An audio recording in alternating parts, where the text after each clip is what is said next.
Bonsoir. En cette neuvaine toute dédiée à la sollicitude, j'aimerais bien partager avec vous ma réflexion, que j'intitulerai très prosaïquement « Il faut changer l'escalier ». Si vous le voulez bien, j'articulerai cette réflexion en 3 temps. 1. La lettre de Jacques. 2. La métaphore de l'escalier. Et 3. Les dons de l'esprit. L'épître de Saint Jacques, je l'aime bien. Elle est courte, elle est efficace, elle est limpide et profonde à la fois. Mes frères, à quoi cela sert-il à quelqu'un de dire « j'ai la foi » s'il ne le prouve pas par ses actes? Cette foi peut-elle le sauver?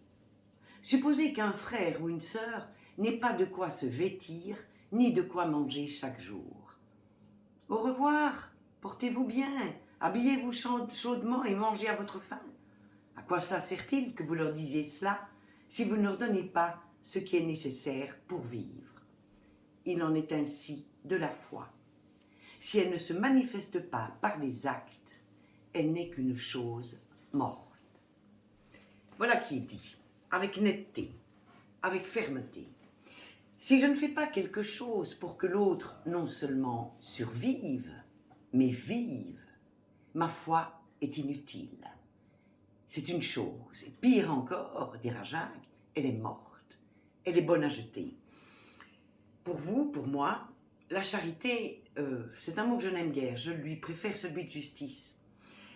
Ce n'est pas une option, ce n'est pas une option, elle est prééminente.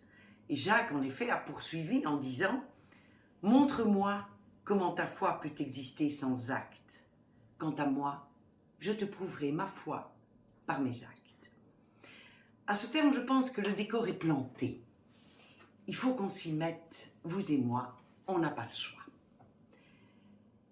Un jour, j'étais allée à Liège avec une copine, on avait pris le train jusque la place Saint-Lambert, et en prenant l'escalator, au-dessus de l'escalator, il y avait un mendiant assis par terre. Ma copine lui a donné quelques pièces, moi, quelques cigarettes, et un peu plus loin, mon ami m'a dit, le pauvre, dans l'escalier de la vie, il a raté des marches. Et je vous concède que j'ai répondu un peu sèchement, l'escalier est mal foutu. L'escalier de la vie est mal foutu. Je n'en démords pas. Cet escalier, nous le connaissons, vous et moi, depuis les années qu'on monte.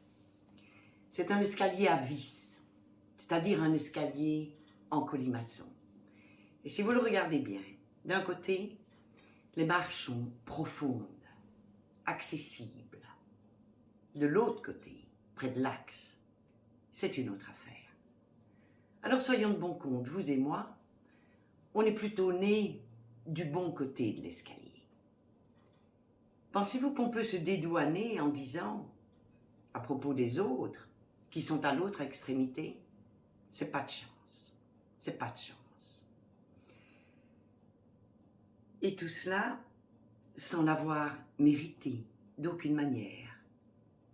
Vous et moi, qu'avons-nous fait pour être du bon côté? Et tous ceux qui sont nés dans des pays de misère, dans des pays de guerre, dans des milieux précarisés, ils ont l'autre extrémité. Dans cette montée, nous le savons bien, à tout moment, une marche peut se dérober. Et ça s'appelle un accident, une séparation qui se passe mal, la perte d'un boulot, des échecs scolaires à répétition. À tout moment, une marche peut se dérober.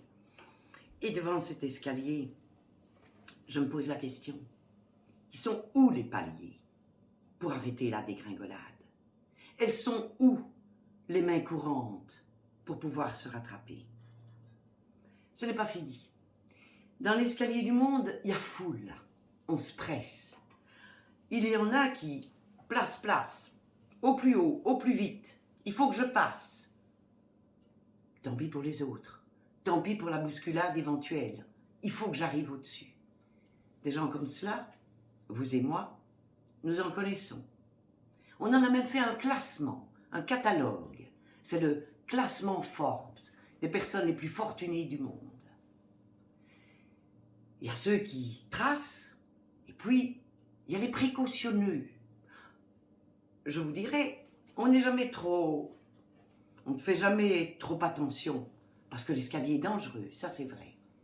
Mais ces précautionneux, ils avancent en regardant leurs pieds, exclusivement leurs pieds.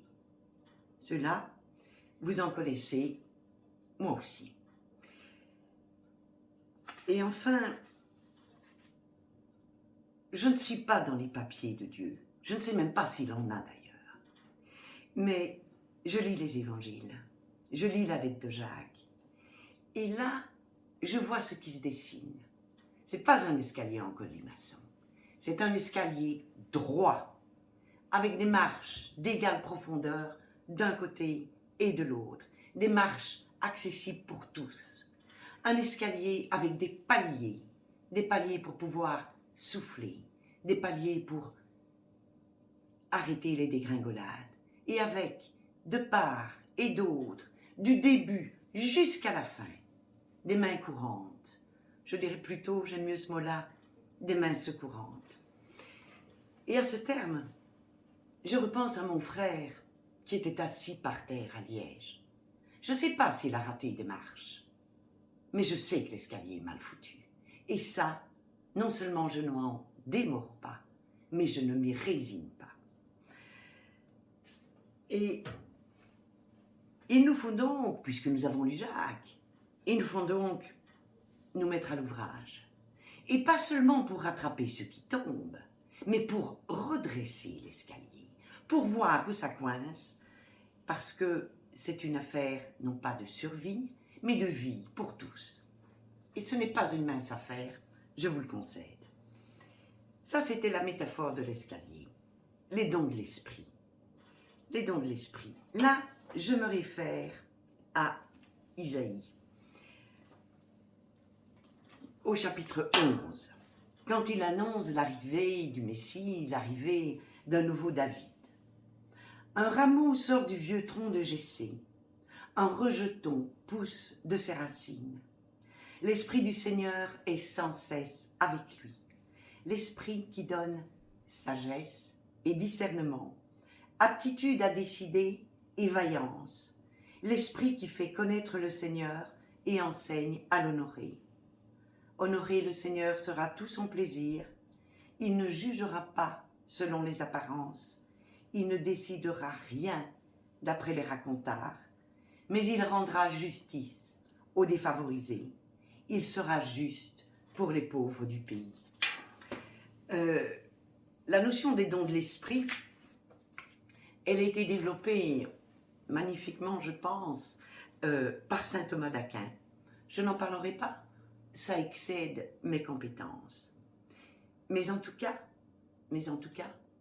quand il s'agit de justice et quand il s'agit d'action, les mots de sagesse, discernement, vaillance, fermeté, ce sont des mots qui me parlent. Je vous l'avais dit, la lettre de Jacques ne nous a pas laissé le choix, on doit s'y mettre. Pour ce faire, nous avons besoin de discernement. Où sont les urgences? Dans quel ordre les prendre? Comment les régler de manière efficace? De manière efficace, ça veut dire de manière pérenne et de manière collective. Ce n'est pas uniquement un acte individuel. Pour ce faire, nous avons besoin de sagesse. Quels sont mes talents? En quoi puis-je être le plus utile? Comment puis-je articuler mon action sur celle des autres? Que nous soit donnée aussi la vaillance, parce que le chantier est vaste, mais pas impossible. Et nos forces sont petites, mais réelles. L'épître de Jacques nous a lancé un ultimatum. Isaïe nous a proposé des outils. Quant au plan de l'ouvrage, il ne me sort jamais de l'esprit que le Christ était aussi le fils d'un charpentier et qu'il devait savoir construire un escalier. Merci de ce partage.